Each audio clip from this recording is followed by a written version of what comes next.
So today I'm going to be making an Irish coffee.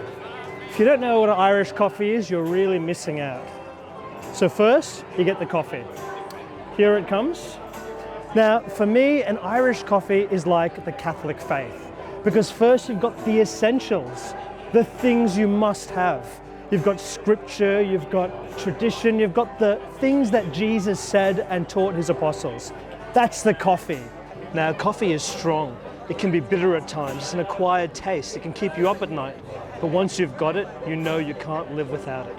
Well, if that isn't the Catholic faith, I don't know what is. And then we're going to add some spirit to it, because the faith has spirit. It has a Holy Spirit, but it has this animating inspiration that takes the essentials and makes them practical and makes them infused in one's life. So, here's the coffee, have a look. We're going to add a good old shot of this.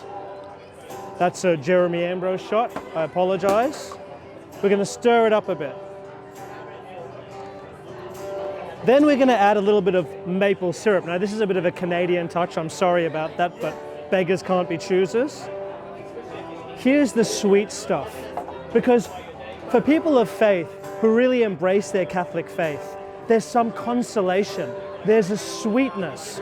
Now, you can do without it, and sometimes you go through hard times and you just don't feel it. So sometimes the maple syrup's not there, but most of the time it is. And then lastly, we have the whipped cream. Now you need the whipped cream, because this, my friends, is a sign of heaven. It's the white purity of what we're going to inherit, what we hope to inherit when we take all of this together. And that is how you make an Irish coffee.